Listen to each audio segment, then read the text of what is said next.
Di ba? O ngayon, pag-usapan naman natin mga kababayan.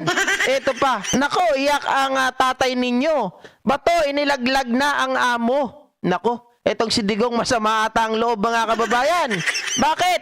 Dahil ito po, sa pagsisinungaling nila Digong na hindi totoo ang tinatawag nilang reward system, itong si Bato de la Rosa ay sinasabi niya na hindi totoo ang reward system. Itong si Bongo, sinasabi niya na hindi totoo ang reward system.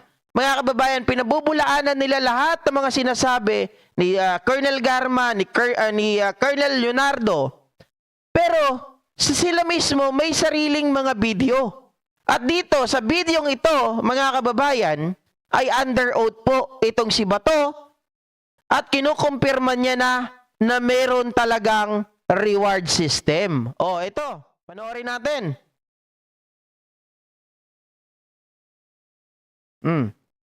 Chairman, ang nabanggit po dito ay 195 officers were dismissed over the 6-year period. Ang tanong ko po, Mr. President, bakit ngayon nyo lang po ipagkakaloob yung 1 million samantalang na-dismiss na po ito pong 195 officers? I do not have the records. Sir, Wala po kayo. hindi ako Polcom. Hindi raw siya na hindi ko Polcom. alam yan. But being the former president, sir, you have this I know that capacity. some policemen were dismissed. Because it was promised by you that you will, sabi niyo po ay sagot niyo silang lahat. But unfortunately, ito po nga po, nakita po natin, nagre-react na po ang PNP. And ang feeling po nila ay they were left alone, Well, Mr. President. Sa mga nagsasabi na walang ebidensya na sapat para kay Digong, yung mga tanong ni Congresswoman Luis Troy is already substantiate na itong si Digong ay talagang accountable doon sa mga nangyayari at umaamin siya. 'Di ba? If you're citing the records, then I would admit it. Totoo yan. Yes, I agree with that. Walang problema. Sinabi mo eh. Hindi, I agree with that, Mr. President. But my question is, bakit po natin sila napabayaang katulad po nito? Sagot niyo po sila. Pero 195 na dismissed, 398 cops facing dismissal, 1,286 dead at yung iba po ay wounded. Were we able to help them, Mr. President? Well, alam mo, sir, if you work for a government, there are rules to be followed. It is not just because you are a policeman that you're always correct. It is not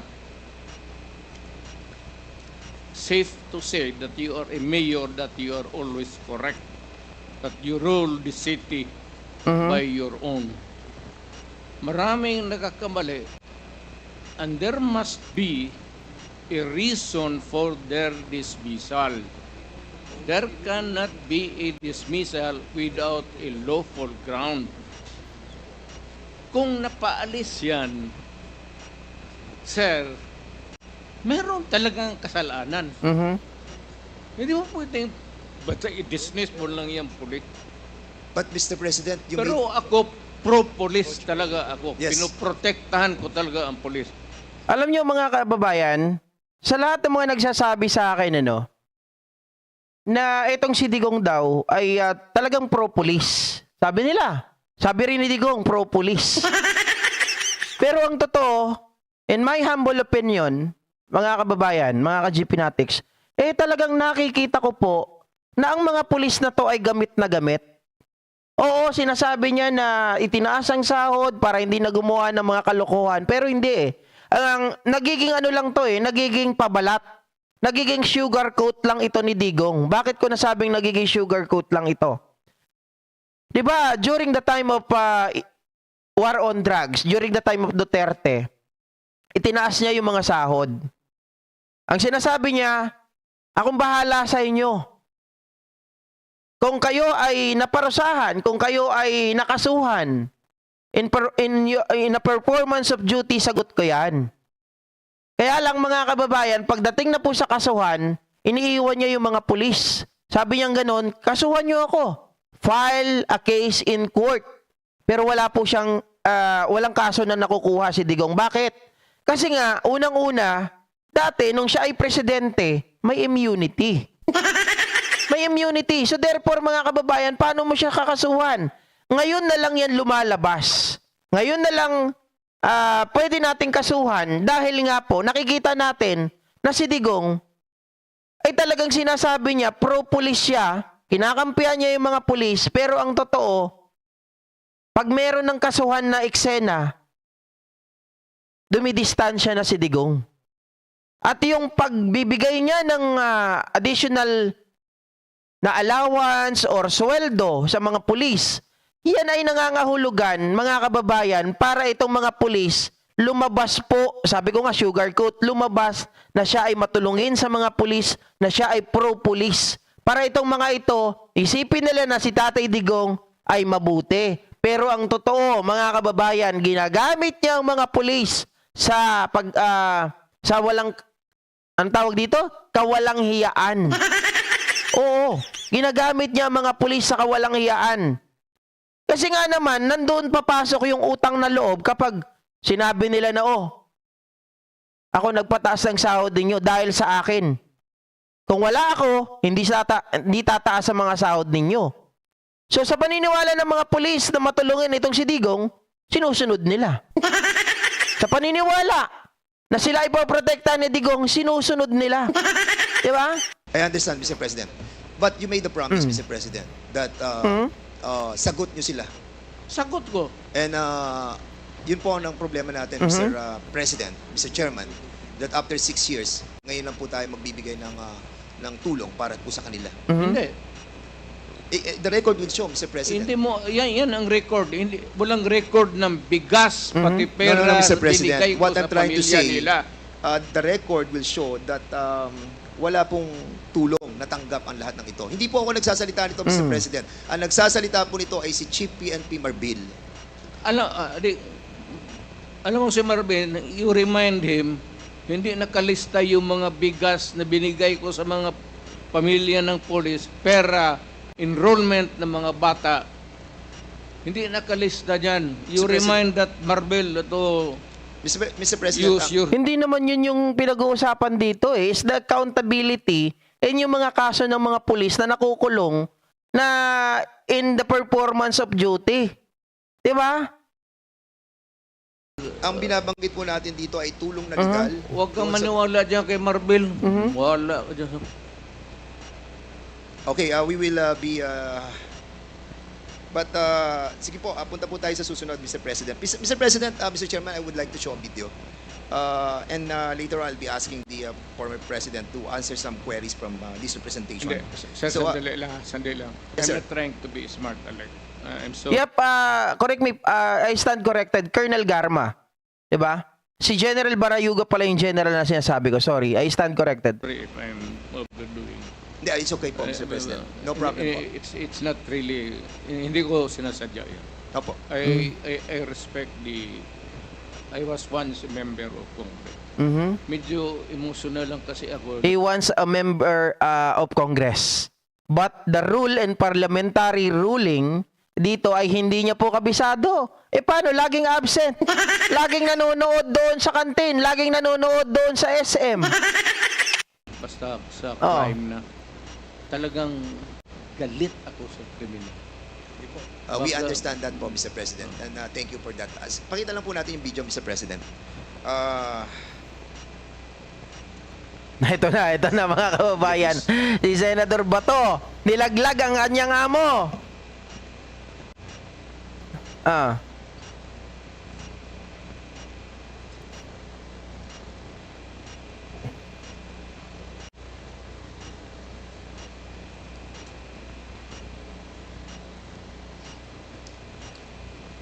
Mr. President, noong August 23, 2016, wait. Noong August 23, 2016, doon po sa Committee on Human Rights and Committee on Justice, binanggit po dito yung reward system. At sinabi po ni former Chief PNP, Gerald Bato, tungkol doon po sa reward system. I want to show this video clip, Mr. Chairman, please. Alam ko po na nabanggit ng Pangulo na magkakaroon ng pabuya ang mga magbibigay ng leads tungkol doon sa mga huhuli natin dito sa droga. Alam ko na humihingi ang ating Office of the President ng mas mataas na budget. Nakausap ba kayo diretsyo ni Pangulong Duterte ukol sa pabuya kung ito nga ba'y 2 million sa bawat madadala ng ating mga kababayan na mga drug pushers? Kasama po ba ang mga pulis dito sa pabuya? Mhm. Sir. Wala pong pili yan, Your Honor. Kung ang pulis ay involved sa droga at siya'y nahuli, yung informant po ay makakatanggap ng corresponding reward na in-offer ni Presidente. Mhm. So nag-usap kayo ng ating Pangulo ukol dyan. Magkano po daw ang ibibigay sa bawat informant na magbibigay ng pangalan ng isang pusher? Meron kasi siyang ibang, kasi busy na ako masyado sa aking trabaho, Your Honor. Sabi niya, meron siyang assistant na magti-take charge dyan sa Mhm. pagdidistribute. Basta ang last na nasabi niya sa akin is 5 million yung drug load talaga. Yung malalaking drug load, 5 million ibibigay niya. So depende dun sa kanilang anatomy kung saan yung kung mas nasa mataas. taas, mas mataas. Pag sa baba, mababa.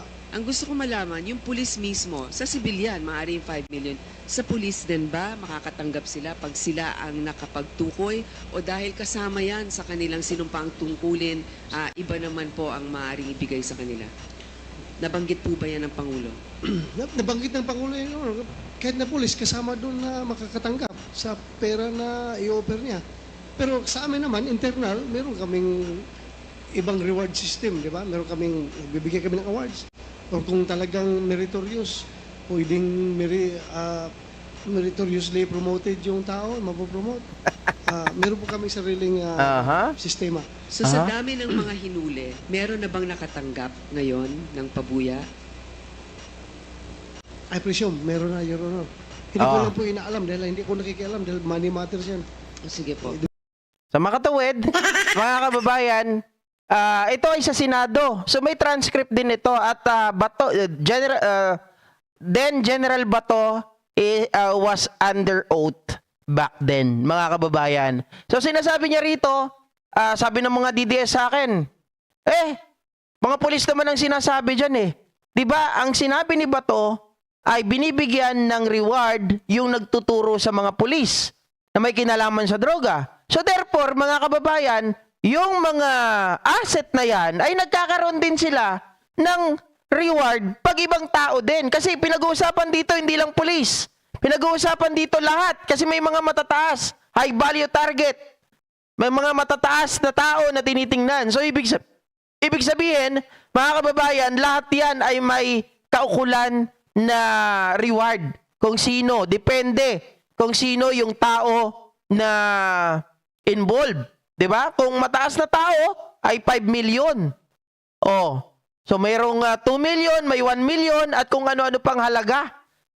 Si Bato na ang umamin dito. Inilaglag niya na, mga kababayan, ang kanyang amo. So paano niyo sasabihin niyo na walang reward system? Ito. Under oath. Kahit sabihin ng mga DDS, oy, wala naman 'yan. Hindi naman 'yan na hindi naman 'yan na tawag nila, hindi naman yan legal. Anong hindi legal? Paano sasabihin yung hindi legal? Ito ay nangyari sa Senate. Siya ang nagsasalita dito.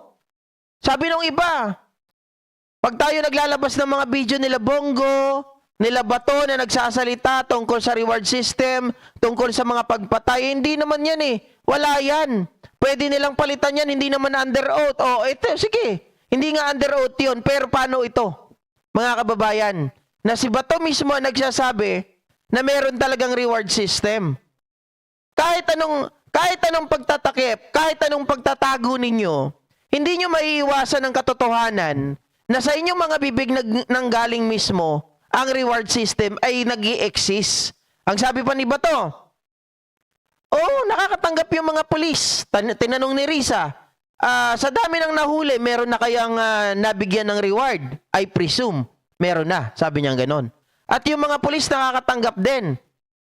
So ibig sabihin, mga kababayan, may binanggit pa siya, yung mga pulis nakakatanggap din at sa amin, mayroon pang ibang reward system. So ibig sabihin, doble-doble. Bukod doon sa reward system ni Duterte, meron pa yung mga pulis na sariling reward system. Di ba yung mga paliwanag nga ni Bato dyan, pag sila nakaka-accomplish, sabi rin ni Duterte, sila, binibigyan ko for the boys. Di ba? Pero ang totoo, mga kababayan, mga ka-GP Natics, malinaw po dito sa sinabi ni Bato sa Senado na kung saan po ay kausap niya, in-interpolate siya ni Senadora Grace po, ang liwanag ng kanyang pang-amin. Pag-amin, maliwanag pa sa sikat ng kanyang ulo. Diba? Na meron talagang reward system. So kahit anong pag-deny, mga kababayan, lalabas at lalabas po ang katotohanan na hindi natin maitatago. Kaya po, ang reward system na yan, nagamit lalong-lalo ng mga pulis. Dahil sabi ko nga kanina, 2 ang natatanggap pala ng pulis. Sa reward system ni Digong at yung reward system mismo ng mga pulis. Ulitin ko lang sa part na yon. 5 million yung drug lord talaga. Yung malalaking drug lord, 5 million ibibigay niya. So, depende dun sa kanilang anatomy kung saan yung mas mataas. Mas mataas. Pag sa baba, mababa. Ang gusto ko malaman, yung pulis mismo, sa sibilyan, maaaring 5 million. Aha. Sa pulis din ba, makakatanggap sila pag sila ang nakapagtukoy? O dahil kasama yan sa kanilang sinumpang tungkulin, iba naman po ang maaaring ibigay sa kanila? Nabanggit po ba yan ng Pangulo? Nabanggit ng Pangulo yun. Kahit na pulis, kasama doon na makakatanggap sa pera na i-offer niya. So ibig sabihin, di ba? Mga kababayan, dito meron ng meron ng irregularities. Bakit?